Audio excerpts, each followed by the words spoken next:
Deus, que doideira. Na verdade, alguém me perguntou esses dias assim, mano, onde é que foi a virada de chave na sua vida? E eu respondo o seguinte, eu não sei quando foi a virada de chave. Aí eles perguntam assim, mas como é que você cresceu? Eu falo, eu também não sei. Ah, mas como assim você não sabe explicar como você cresceu? E eu falei, não. Por quê? Porque qualquer crescimento que você explica, então não foi Deus que te fez crescer. Porque quando Deus te faz crescer, você não consegue explicar. Porque a geografia de Deus é diferente da sua. E às vezes o lugar onde você quer crescer, Deus te diminui. E os lugares onde você diminui, Deus te faz crescer. Deus te faz crescer. Então assim, Paulo disse, eu plantei, Apolo regou, mas o crescimento quem dá em Deus. A partida da semente ser liberada é de um. A partir de regar a semente é do outro. Mas o papel de fazer crescer não é meu. É dele. E é engraçado, a semente tem que descer, a água tem que descer para a árvore subir. Então tem gente querendo subir, mas ainda não aprendeu a Descer. Porque é descendo que sobe. Toda subida, ela sempre vai ser oriunda de uma descida. É, ué. Por isso que Jesus encontrou com Zaqueu, que a gente acha que Zaqueu é uma pessoa, mas Zaqueu é um fruto. Jesus passou lá só para colher, ele que estava na árvore. Zaqueu está na árvore, Jesus passou para colher ele. É um fruto de salvação. Só que um Zaqueu não subiu para ver Jesus? Eu já peguei isso aqui e caramba, eu nunca tinha pensado. Ele Zaqueu tava é na um fruto. árvore. É uma árvore, é um fruto. E é lindo que Jesus não mandou ele cair. Jesus mandou ele descer. Descer. Porque se o fruto cai, ele racha. Toda queda te machuca. Toda queda te divide. Toda queda te racha no meio. Há uma ruptura. Então frutos podres caem, como Judas. Mas frutos maduros não são colhidos. Jesus falou para Judas, então desce. Por que Jesus mandou Judas descer? Porque é melhor descer do que cair. Dependendo da queda você não levanta, mas quando você desce, aí ele estende a mão e te coloca de pé. O Zaqueu foi um dos poucos homens, ou se não o único homem que conseguiu enxergar um rei de cima para baixo. Ninguém enxerga um rei de cima para baixo. Uau! Rei não, todo mundo quando chega do rei se curva. O Zaqueu teve a oportunidade de enxergar o rei de cima para baixo. Só que o privilégio maior foi de Jesus enxergar Zaqueu de dentro para fora. Aí Jesus falou, Zaqueu, bora lá para sua casa. Por quê?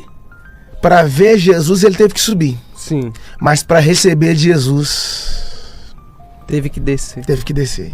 Talvez as pessoas aprenderam só a subir, só não aprenderam a... Então a escola que te ensina a subir, mas que não te ensina a descer, é uma escola de plataforma de vaidade. Pegando esse ponto de vista que você falou, então você acredita que é melhor você aprender descendo do que aprender caindo? Sim. Por quê? A dor da queda é muito traumatizada do que a dor da descida. Porque quando você desce com um propósito. Yes. Mas quando você cai por uma proposta. A proposta te faz cair, mas o propósito te faz descer. Ó, todo mundo que subiu, Deus fez descer. E Sim. todo mundo que desceu, Deus arrumou um jeito de fazer subir. Entende? Só que as pessoas nunca vão aprender a subir sem antes serem ensinadas a descer. E descer é uma escola. Porque Jesus não estava no céu. Sim. Ele era filho. E ele foi enviado para a terra. Ele não caiu. Ele desceu. Ele desceu. Agora Satanás não desceu. Satanás caiu. Então a igreja não segue o que caiu. A igreja segue o que desceu. É sobre você descer. Descer é muito diferente de você cair, né? Cara, olha só. Quando você chega numa árvore que os frutos já estão no chão, Sim. eles não foram colhidos. Eles caíram. E não, você nunca vai encontrar um fruto daquele inteiro. Quando Fruto que cai, você não... Exatamente. Você Ou, nunca- ou ele não está inteiro, ou ele está rachado, falta uma parte. Porque ele simplesmente caiu. Caiu. E a Bíblia diz que aquele que está de pé, Cuides para que não caia. então, Deus sempre avisa antes. Yes. Porque a vigilância é o escudo da queda. A vigilância é o escudo da queda. Você pode ser bom de oração, mas se você for mal de vigilância, você corre um sério risco. Yes. E todos nós estamos sujeitos à queda. Só que a questão não é saber quantas vezes você caiu. A questão é saber se você está disponível para se erguer. Uou. Talvez eu estou falando para alguém aqui agora, que já caiu várias vezes, falar, meu negócio é ficar no chão. Se você aprendeu, se você encontrou o tapete que te escorregou, você precisa encontrar a escada que te eleva. Porque a Bíblia diz que o justo pode cair até 7 vezes, mas de todas elas o Senhor o coloca de pé. Quer uma prova? O Pedro, quando andou sobre as águas, lembra? Lembro. A Bíblia diz que ele teve medo. Você sabe que as pessoas têm medo de falar, medo de posicionar, medo de vestir, medo de aparecer. Só que elas não sabem que o medo é uma prisão invisível. É uma prisão silenciosa. Porque o medo não prende o seu corpo, ele prende a sua mente.